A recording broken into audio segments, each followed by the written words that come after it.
It's so nice to talk to you today. It is really such a fascinating series. The Long Call has so much character in not just the locations, but these characters are so rich. Can you talk a little bit first about what you think is driving Jen as she's moved into this new location? How much of adapting to the location is part of who she is now? Yeah, I mean, that's a really good question. I think, I think when we first meet Jen, she has just moved to Devon. We sort of came up with the sort of concept that was about sort of 6 months before that she'd escaped quite an abusive relationship with the father of children, I do teenage children, Ella and Ben. So she essentially has moved to North Devon, where the Long Call is set, just in the hopes of giving her children a better life, and showing them that, they can have a normal kind of upbringing, and one that doesn't involve abuse or witnessing abuse happening to a parent, however much they've sort of tried to hide it.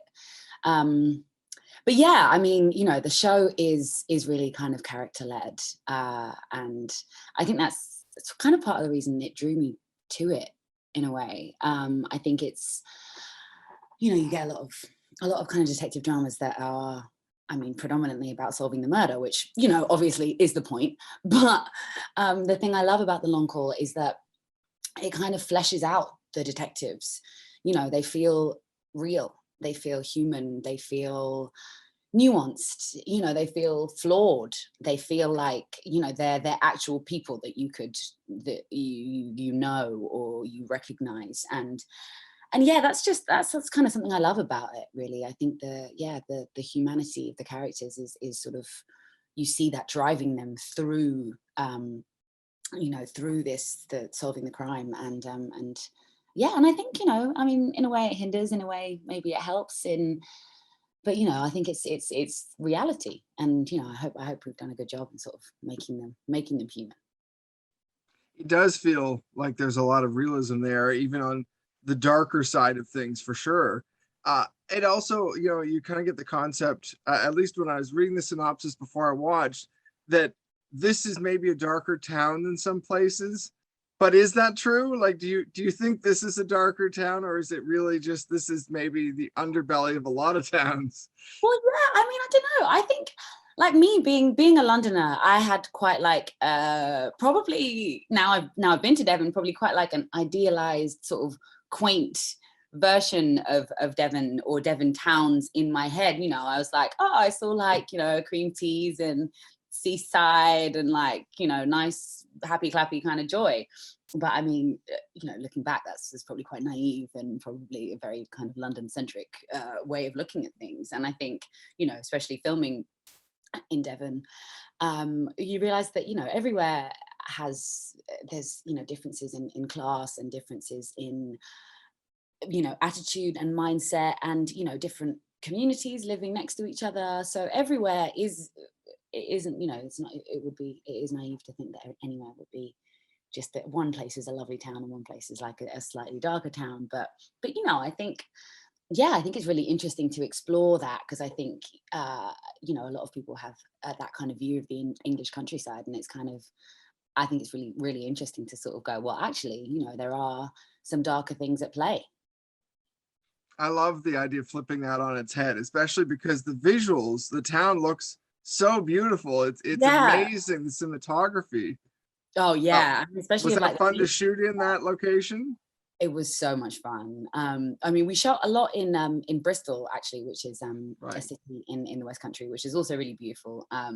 But yeah, so loads of the exteriors, we went to Devon, and I'd never been before, and it is really beautiful, with the sea and like the cliffs, and like the landscape is incredible. You get these sort of little like chocolate box houses, but I think it's really clever, the way Lee and Bjorn, the cinematographer, have kind of, as you say, really played on that dichotomy. And I think it kind of gives a sort of sense of unease, which is really interesting.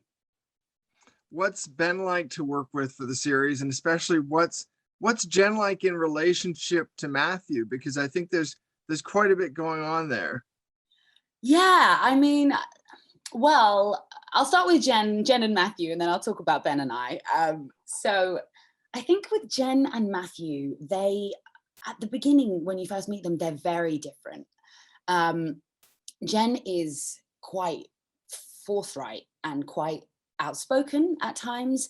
I think because of her experiences, I think she sort of had to be quite frank with her existence, and has it's sort of made her quite, sometimes quite blunt in delivery, and in just the way that she is, in not necessarily a negative way, but I think sometimes that can rub Matthew up the wrong way because of his own experiences, being sort of ostracized from the Brethren community, and then, you know, because of his sexuality as a young man, and sort of having to go out and kind of find his own way in the world, and kind of bring all of that, kind of keep all of that hurt sort of within, and kind of keep it kind of pushed really, really, really far down, and quite repressed. I think it's sort of made him kind of bury a lot of his feelings. So I think kind of rubbing up against Jen, who is quite like, this is this, and this is how I feel about this, and I'm kind of, you know, I think she's sort of, in contrast, kind of really uses her background to kind of drive her forward, and sort of, she really wants to protect people from having any, you know, an experience, anything similar to something that she's had. You know, she knows how bad it is, and she doesn't want anyone else to have to experience that. So that can make her quite forthcoming and quite direct. But yeah, I mean, I think as the series goes on, they learn more, that they have more similarities than differences, and I think that they learn that they kind of complement each other as well, which is nice. But yeah, it's an interesting journey for sure. And with Ben and I, we had a much less tumultuous relationship whilst filming. We had a wonderful time. I don't know if you've ever spoken to Ben Aldridge, but he's an absolute delight. We got on like a house on fire. He's very, I mean, he's a brilliant actor, but also he's very kind and very thoughtful, and you know, as both of us are members of the LGBTQ community, as is Lee Haven-Jones, who's our wonderful director. So, you know, all of us together sort of exploring, you know, this queer-led story was quite liberating, actually. And I think off camera, Ben and I, you know, got to know each other, and shared a lot of sort of our own kind of backstories, and our own kind of similarities and differences in terms of being a queer person as an actor in the sort of, you know, public view, whatever that is. But yeah, I mean, you know, we're actually really good friends now, which is wonderful. And yeah, I feel very glad that we were able to do this project together, and become friends, because yeah, he's a very important person to me now, which is lovely. You know, that doesn't always happen. So, you know, it's just really nice. I feel really lucky. And what I love too is the fact that, you know, speaking from the queer side of things, that the show, you know, we have this old idea of what these shows are, what they're like, and everything, and it does feel quite old fashioned, and this just breathes so much personality into their stories. The storytelling is so great from the characters' perspectives. Yeah. Did you talk at all while you were, like, what was the process like when you're building these characters? Did they talk to you about elements that you wanted to work on, or things that you wanted to bring into the character? I mean, not as such, because it's based on a book. Right. They yeah, Ann Cleeves' book is brilliant, but Jen is quite different in the book to who we meet in the series. She's Liverpudlian and ginger, neither of which I am.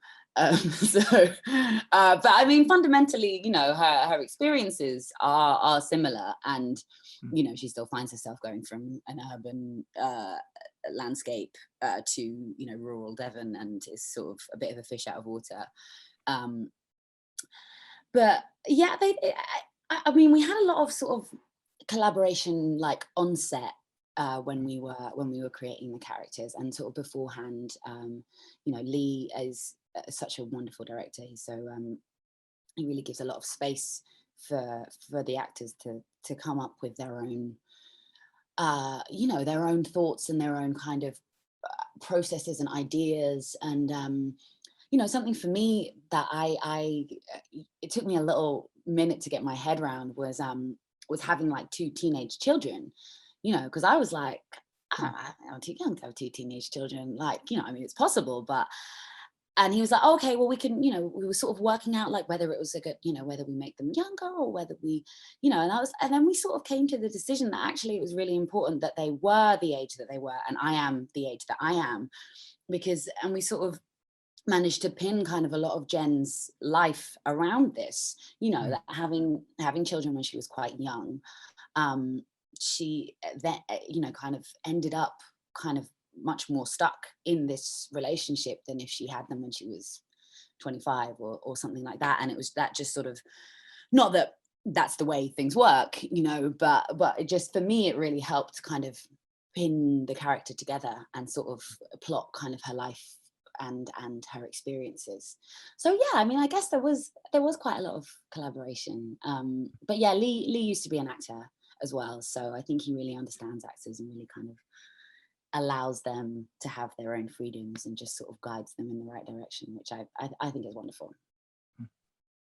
If you're given the chance, what would you like to bring to a second series? Is there something you'd like to be able to do with her if you get the chance? I mean, yeah, good question. I think I'd like to see a little more of Jen, of who she was before.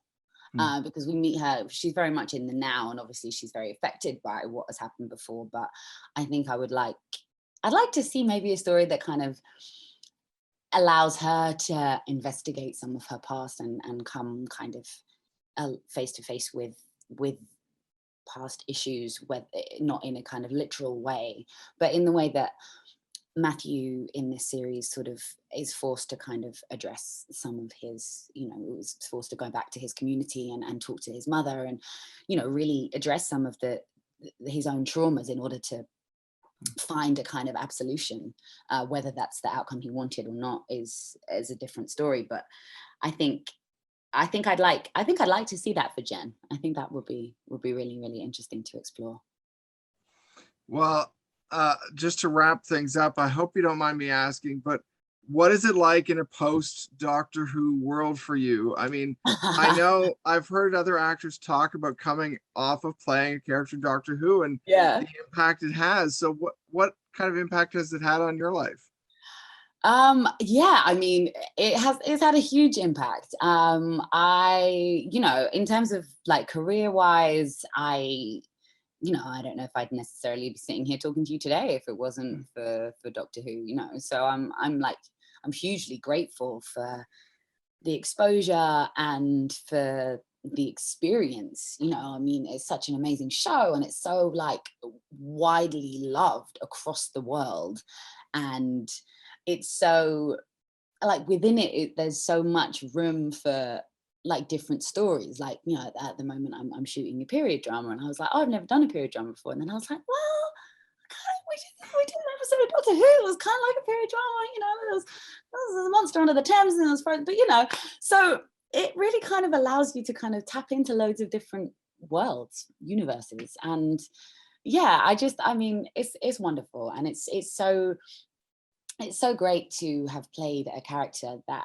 resonates with people, and you know, hopefully will continue to resonate with people, you know, because we're not still currently creating, you know, I'm still currently playing Bill Potts. She's still new for some people. If they haven't seen the series before, they still discover her and they're still like, oh cool, this is great. And you know, I think being the first like out gay companion on Doctor Who was a huge thing. And you know, it's still amazing when people come up to me and talk to me about the effect that that's had on their lives and their journeys as young queer people. So yeah, I feel really lucky. It's great. Well, you were very refreshing in the part. It was a fantastic series. So yeah, great work. Thank you so much. Thank you so much. I really appreciate the time. I hope you have a wonderful day. Thank you. I hope to talk to you for series 2. Oh yes. Wow, fingers crossed. Thanks a lot. Take care. Bye. Bye.